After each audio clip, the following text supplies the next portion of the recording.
Bonjour à tous, aujourd'hui vidéo pour vous partager mon avis sur le troisième volet de la saga Avatar, toujours réalisé par James Cameron, ce master à qui l'on doit pas mal de pépites du 7e art, en tout cas des films que j'adore, hein. Que ce soit le Terminator avec Arnold Schwarzenegger, sorti en 1984, qui est pour moi le meilleur opus de cette saga Terminator. Également Aliens, donc le deuxième volet de la saga Alien, qui est pour moi également le meilleur opus de cette saga. Je sais qu'un grand nombre d'entre vous lui préfèrent le premier volet réalisé par Ridley Scott et quelques autres, le troisième par David Fincher. Moi, en l'occurrence, c'est bien Aliens qui est mon opus préféré de cette saga pour plein de raisons que je ne développerai pas ici, puisque c'est pas le sujet, mais en tout cas, pour moi, Aliens, c'est une masterclass. On lui doit également Titanic, qu'il a réalisé en 97 et qui a fait chavirer le box-office. Parce que le sujet du Titanic, hein, c'est un bateau mythique qui a connu malheureusement un destin tragique et ses occupants par la même occasion.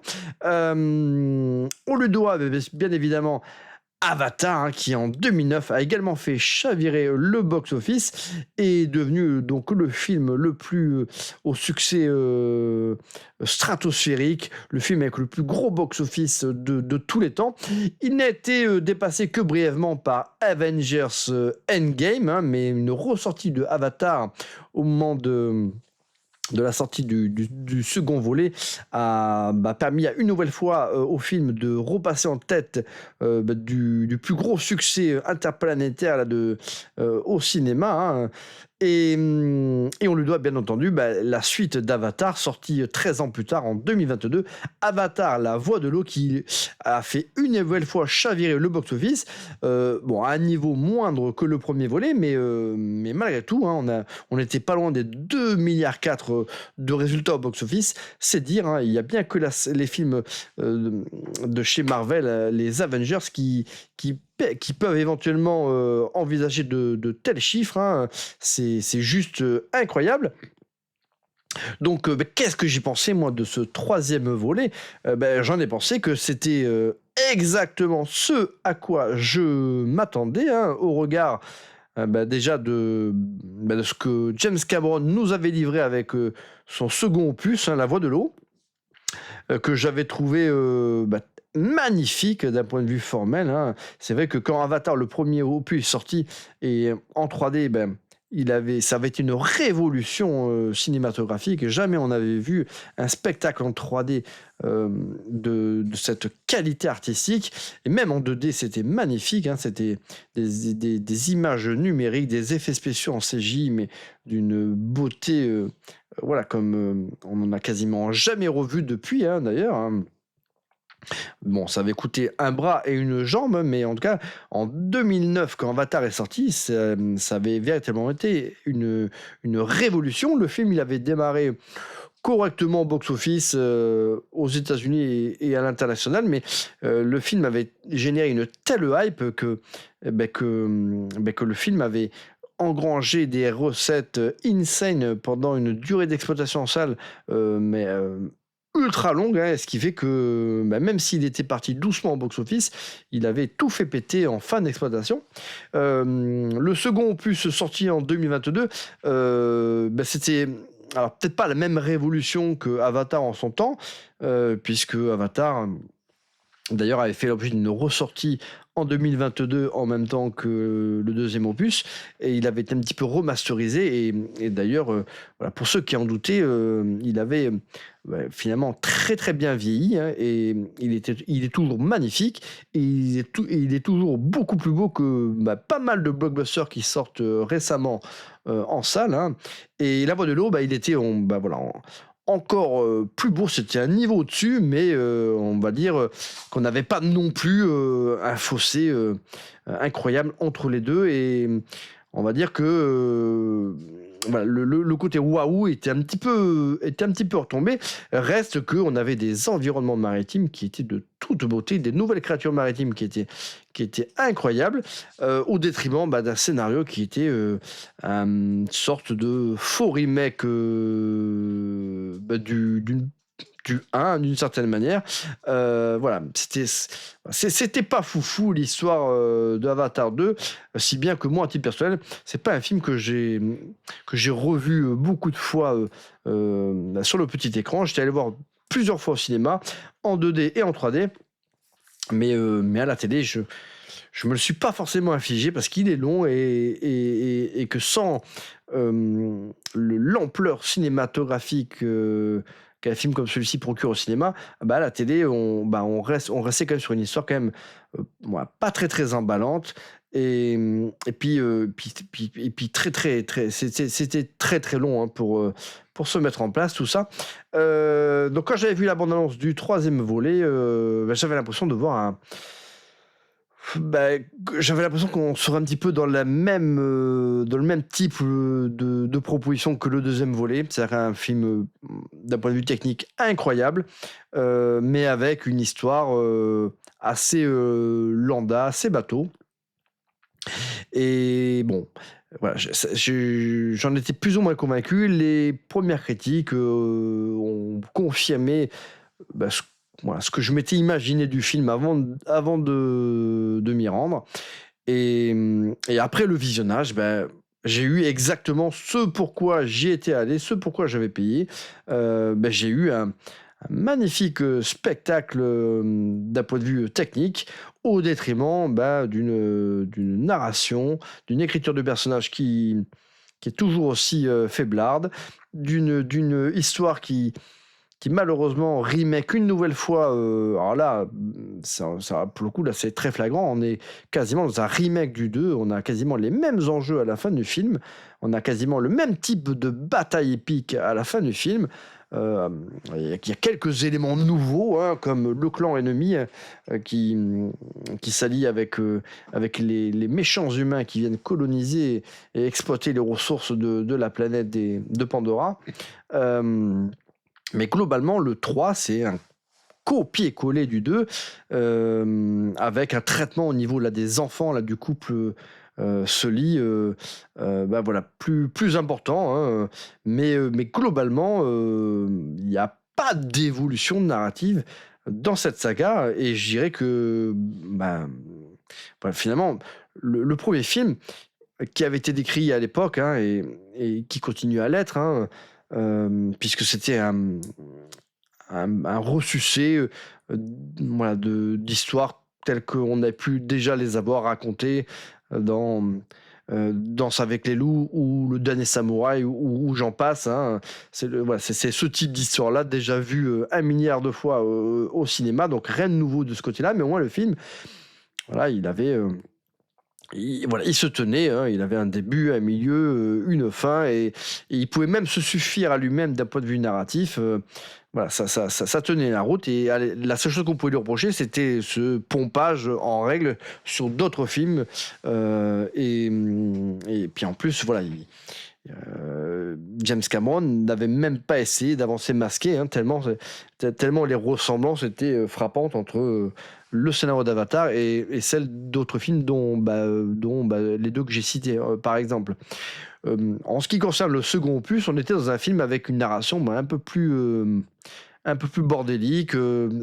On racontait pas véritablement, on suivait les Sully, mais on va dire qu'il n'y avait pas une histoire bien établie. On avait un affrontement final, mais qui sortait pas vraiment de nulle part. Mais on sentait qu'il fallait conclure le film avec une dimension épique, comme on avait pu l'avoir dans le premier volet. Mais globalement, le film en lui-même, on s'attachait, on suivait les personnages, mais on peut pas dire que James Cameron nous racontait une véritable histoire, en tout cas qui pourrait être étalée sur 4 suites, puisque James Cameron, dès le départ, a annoncé qu'il envisageait 5 films pour sa saga Avatar. Il avait tourné le 2 et le 3 en même temps. Et si le succès du 3 le permet, il se lancerait dans le tournage du 4 et du 5. D'ailleurs, je dirais que même pour les fans, hein, il va falloir vous munir de patience, puisque bah, le 3 avait été tourné en même temps que le 2, et il est sorti 3 ans après le 2. Bon, parce que ce type de film, requiert quand même pas mal de travail, post-tournage, hein, en termes de post-production, il y a beaucoup, beaucoup de boulot, hein, puisqu'on peut considérer que ce sont quasiment des films d'animation, hein. Ces films n'ont quasiment rien de film live, hein. Tous les environnements sont numériques, c'est magnifique. Parfois, bon, il y a, c'est tellement beau que, et c'est un petit peu la faiblesse du truc, c'est que parfois même on a l'impression d'assister à de magnifiques séances de cinématiques de jeux vidéo. C'est tellement beau que on a parfois ce petit sentiment-là, et en fait c'est peut-être même trop beau. Ça me manque, l'image est peut-être trop belle, trop parfaite, trop propre, et du coup, cette perfection, bah, donne ce sentiment d'assister à quelque chose qui est pas, bah, peut-être pas si réel que ça. En fait, ça manque de, voilà, c'est, l'image est peut-être trop belle, trop lisse, et ça fait trop propre. Donc ça, c'est un petit peu là, mais j'avais moins ressenti cet aspect-là dans le premier Avatar, mais j'avais commencé déjà à l'entreapercevoir avec le 2, et, et si bien que, bah, véritablement, bah, depuis Avatar 2, j'ai vraiment le sentiment d'assister à des films, bah, d'animation pure et dure, photoréaliste, mais de l'animation, alors que pour Avatar 1, il y avait un petit côté, je sais pas, Jurassic Park ou autre, j'en sais rien. En tout cas, j'avais plutôt l'impression de voir un film live avec beaucoup de CGI, beaucoup de numérique, mais là, on est véritablement dans l'animation à 100%. Donc, et d'une certaine manière, eh ben bah, ça paraît moins réel, même si c'est magnifique, à l'œil, ça paraît moins réel que ça ne l'était pour moi dans le premier Avatar. Donc, d'un point de vue technique, ben, j'en ai pris plein les yeux. La musique est toujours aussi superbe. Les nouvelles créatures, ben, sont très très cool. Après, le gros reproche que je fais à ce film, c'est qu'avec les bandes annonces, on nous a vendu un petit peu du rêve. On nous a laissé penser que dans ce film-là, on pourrait voir de nouveaux environnements. On pourrait voir de nouvelles créatures complètement différentes de celles du deuxième opus, qui étaient essentiellement des créatures marines, hein, ou aériennes, qu'on verrait d'autres clans, parce qu'on est quand même, encore une fois, sur une planète, hein. Pandora, c'est une planète, hein, à l'image de la Terre, et donc on peut imaginer que, bah, il y a plein de continents, enfin, qu'il y a plein de zones, géographiques, avec des climats différents, des reliefs différents, alors que là, c'est vrai qu'après 3 films, on a l'impression que, bah, toute cette planète, c'est qu'une planète constituée de jungle, luxuriante, avec, des paysages maritimes, qui ressemblent tous plus ou moins à la Polynésie. Voilà, on a l'impression que voilà, enfin, c'est un petit peu la frustration, c'est que quand on va avoir un film comme Avatar, et un troisième volet d'une saga, on se dit bon bah, même si on a un scénario qui est faiblard, et qui repompe sur les 2 précédents films, on va au moins avoir, d'un point de vue visuel, on va être stimulé, on va découvrir de nouvelles créatures, de nouveaux environnements, de nouveaux clans, et voilà, ça on va avoir un univers qui va être enrichi au niveau de son background, comme on a pu l'avoir, d'ailleurs, au travers des jeux vidéo qui sont sortis sur l'univers de Pandora. Et ben, en fait, que nenni, on revoit quasiment la même chose que dans le 2. Ce qui nous était, montré dans la bande annonce, notamment avec, ces territoires arides, ce volcan incroyable, monumental, et ben, on le voit, mais franchement, ça dure pas longtemps. Au niveau des clans, des nouveaux clans, ben, il y a bien ce clan-là qui va s'allier avec les humains, mais ouais, qui est un petit peu, voilà, qui est pas forcément très, très intéressant, parce que c'est pas forcément très, très développé. Donc, j'ai trouvé que d'un point de vue, richesse, visuelle, et beh, bah, ce film-là, il apporte pas grand-chose de neuf par rapport aux 2. Donc, bah, parfois, je me suis un petit peu ennuyé, parce que l'histoire, bah, mais comme pour le 2, bah, ça ronronne méchamment pendant une grosse partie là, des 3 heures que dure, ce métrage, des 3h10 que dure ce métrage. La bataille, épique qui conclut le métrage, bon, bah, elle est ouf, hein, ça c'est clair, mais bah, c'est quasiment un petit peu un copier-coller de celle du second film, alors en plus, mais je trouve, avec moins de dimensions dramatiques qu'il pouvait y avoir dans le 2, moins d'implication émotionnelle donc, du spectateur. On a l'impression de revoir la même chose. Il n'y a pas véritablement de disparition tragique comme il pouvait y avoir dans le 2. Donc, on va dire c'est... Voilà, j'ai trouvé que c'était un upgrade du 2, mais c'était pas véritablement une véritable nouvelle proposition. Donc, il n'y a pas, avec cet Avatar droit, donc techniquement, un gros fossé entre une grosse évolution. Donc, ça reste plus beau, techniquement plus impressionnant que tout ce qui est sorti depuis 3 ans en termes de blockbuster. Hein. Ça reste Avatar, hein, c'est le haut du panier en matière d'effets spéciaux, hein, et d'effets spéciaux numériques. Et on a pu voir que sur certaines productions Disney, par exemple, ou Warner, parfois les délais de production font qu'on a des effets spéciaux qui sont pas forcément bien finalisés. En tout cas, on peut pas formuler ce type de critique avec les films de James Cameron. C'est toujours magnifique. Le travail sur l'eau, les reflets, les ombres, c'est incroyable. Mais par contre, je n'ai pas pris la claque visuelle que j'avais pu prendre avec le premier Avatar. Et ni même avec le second qui est sorti en 2022. Donc c'est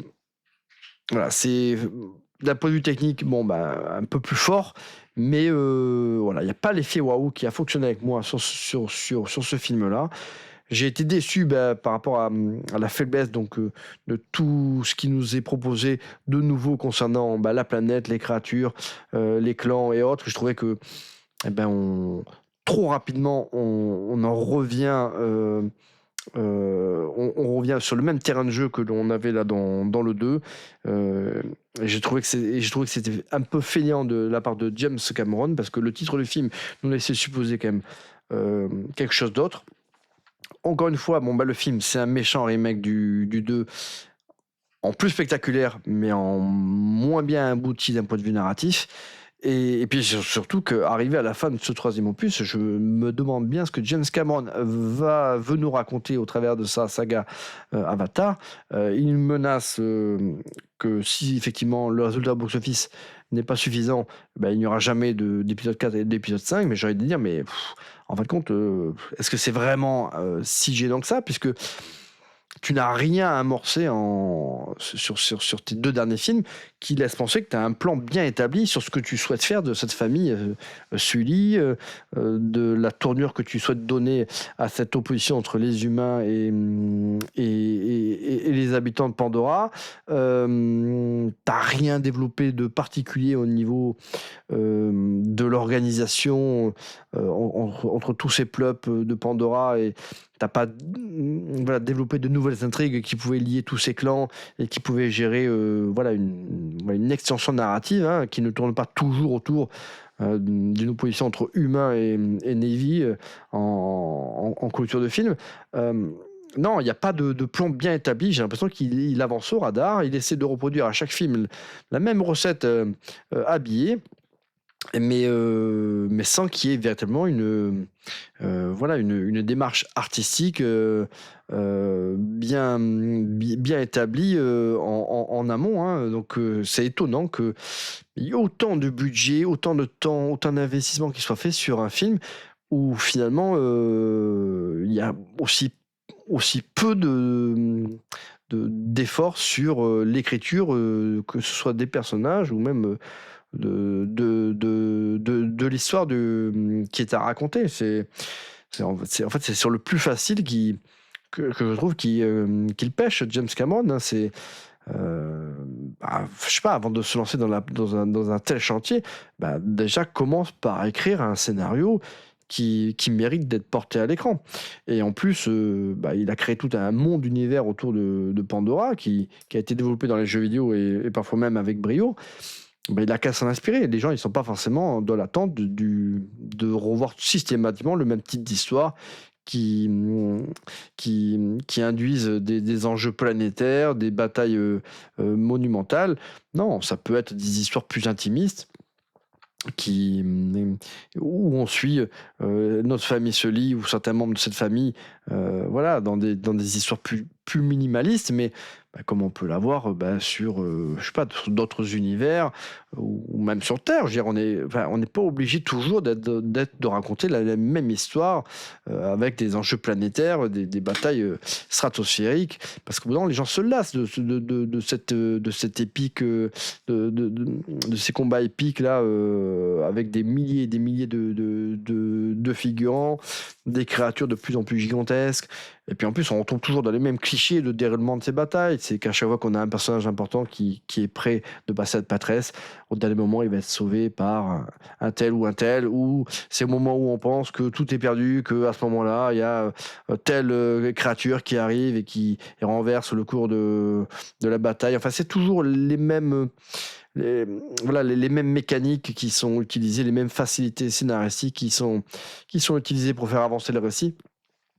Donc le problème, c'est que après 3 films, on se rend compte que l'effet waouh, il joue de moins en moins et que la faiblesse d'écriture de tous ces films, elle est de plus en plus visible. Alors, elle était déjà présente dès le premier opus, mais au moins il y avait cet effet waouh, cette claque cinématographique.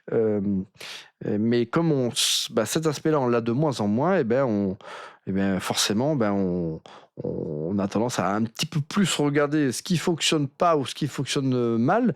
Et malheureusement, l'écriture, l'évolution des personnages, l'histoire de manière générale, c'est pas palpitant. Et je me suis ennuyé. Contre toute attente, je me suis plusieurs fois ennuyé lors de ma séance. J'ai même, je sais pas si je l'ai dit, mais j'ai même un peu piqué du nez en début de séance. Alors après, qu'on me fasse pas dire ce que j'ai pas dit, ça reste un gros film. C'est sans doute l'un des meilleurs blockbusters, peut-être même le meilleur blockbuster de cette année. Ça reste Avatar. Mais voilà, c'est un film. Je vais essayer d'aller le revoir peut-être en 3D parce que ça me ferait quand même râler de pas l'avoir vu en 3D puisqu'il a été réalisé, conçu pour être vu en 3D. Et ça serait malheureux de ne pas le voir, mais je vais laisser quand même passer quelques temps parce que là, comme ça, de suite, je me vois pas me retaper 3h10 d'Avatar 3. Franchement, je vais avoir du mal à tenir parce que même que je connais tous les tenants et les aboutissants du film, il n'y a pas grand-chose de palpitant. Il n'y a pas des séquences que j'attends, que je vais attendre en particulier. Il n'y a rien qui m'a fait véritablement vibrer. Donc j'essaierai de retourner le voir pour le voir en 3D, pour que j'en prenne plein les yeux. Mais c'est pas évident. C'est pas évident parce que même en y réfléchissant, je me rends compte parce que quand vous voyez un film en 2D, et vous savez qu'il y a certaines séquences où, là, ça aurait pu être très très cool en 3D. On voit les séquences qui pourraient hyper bien donner en 3D. Et là, à la vision du film, je me suis pas dit ça mince, je l'aurais vu avec les lunettes, ça aurait été très très cool. Non, je me suis pas fait la réflexion en regardant le film. Donc je suis même pas sûr qu'en 3D on ait la claque qu'on avait pu avoir avec le 1 où là véritablement on avait ces effets comme ça de profondeur dans l'image. On pouvait parfois voir les lianes, voir mesure à l'œil la distance entre un arbre et les lianes ou certains traits de lumière qu'il pouvait y avoir dans l'image. Là, pendant le visionnage de ce film-là, je me suis pas dit, mince, je pense que je rate quelque chose, j'aurais dû aller le voir en 3D. Non. Bon, encore une fois, je vais peut-être essayer de retourner le voir en 3D. Ça serait dommage de rater un Avatar au cinéma en 3D, mais je suis pas sûr que ça change profondément mon ressenti. Donc mon ressenti, c'est que j'ai globalement apprécié le film. C'est un bon gros spectacle, un bon manège de parcs d'attractions, de fêtes foraines. Mais il y aurait tellement mieux à faire avec un univers comme celui-ci. C'est tellement dommage au bout de 3 ans après le deuxième opus de nous proposer un film avec si peu d'ambition narrative. C'est incompréhensible que James Cameron nous sortent un remake du 2 3 ans après. Et en plus, oui, le final, même si on sait qu'il peut y avoir potentiellement une suite, il n'y a pas un cliffhanger qui fait que on est comme des dingos. Voilà, non, voilà, c'est comme à la fin du 2 ou comme à la fin du 1. On revient à un statu quo, on va dire il y a un équilibre qui s'est refait en fait au niveau des forces. Voilà, il y a un rééquilibrage, mais et on revient après à un statu quo. Mais on peut pas dire que ce soit une intrigue qui soit en suspens. Voilà. Et du coup, moi, j'ai aucune attente particulière sur le 4 et le 5. Hein. Et encore une fois, si la saga s'arrête là, je dirais, bon, ça peut se suffire à ces 3 films. De toute façon, il n'a rien développé, il n'a rien initié qu'on ait envie de voir de développer dans le 4 et le 5. Il y a aucune piste véritablement qui est bien établie. Donc, je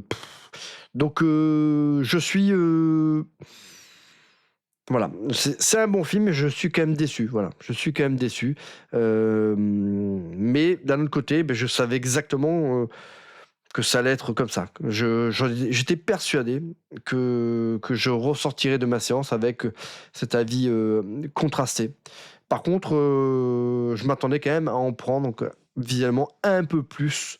Voilà, à prendre une plus grosse claque visuelle et c'est surtout voilà, avoir plus de choses nouvelles et neuves. Alors que là, véritablement, cet épisode 3, moi, il m'aura fallu 25 minutes pour en arriver à cette conclusion d'ailleurs. C'est quasiment. C'est comme si l'épisode 2 et l'épisode 3, c'était un même film découpé en 2 parties. D'ailleurs, ils ont été, d'une certaine manière, c'est logique, hein, ils ont été tournés en même temps. Mais voilà, on a 6 heures qui racontent la même chose. Et avec 2 fois le même final. Bon, ça c'est un peu ridicule. Mais je pense que si il avait pu sortir les 2 films en même temps, sans doute que la fin du 2 aurait été différente. Parce que, encore une fois, la fin du 2 et la fin du 3, c'est quasiment la même chose. Donc je pense que c'est, avec le recul, une erreur de sa part. Voilà, et je pense qu'il s'est d'une certaine manière lui-même torpillé sa saga. Et si d'aventure on ne devait jamais voir la suite, je sais même pas d'ailleurs si ça serait un mal. Ça permettrait peut-être de revoir ce réalisateur sur d'autres projets, peut-être même sur la suite de Alita, que les fans dont je fais partie attendent fébrilement, puisqu'on sait que même si c'est un film qui a été réalisé par Robert Rodriguez, c'est lui qui a chapeauté tout. Et peut-être que si on devait avoir la suite d'Alita, ça serait avec un grand nom derrière la caméra. Mais le problème, c'est que tant qu'il est sur Avatar, il va y passer encore 15 ans. Et du coup, on le perd sur d'autres projets qui pourraient être hyper excitants, alors qu'on voit bien que sur Avatar, il n'a pas grand-chose à raconter, hein, en fait. Hein. Quand il n'a pas des scénarios à pomper à droite ou à gauche, il ressasse toujours la même chose, comme si lui, il travaille avec ChatGPT et qu'il essaie de trouver, encore une fois, la bonne combinaison gagnante. Mais le problème, c'est que les gens, ils veulent pas manger toujours la même soupe, ils veulent pas manger toujours le même plat. Et on l'a vu avec les films de la saga Marvel ou autres, hein, au bout d'un moment, quand on nous ressort toujours la même chose, et au bout d'un moment, on veut plus du tout en entendre parler. Et c'est ce qui, malheureusement, risque de se passer avec Avatar. Écoutez, c'est tout pour cette petite trop longue vidéo. Puis mettez-moi dans les commentaires si vous-même vous avez apprécié, si vous l'avez vu en 2D, en 3D. Et puis écoutez, je vous dis à très bientôt pour une prochaine vidéo, les amis.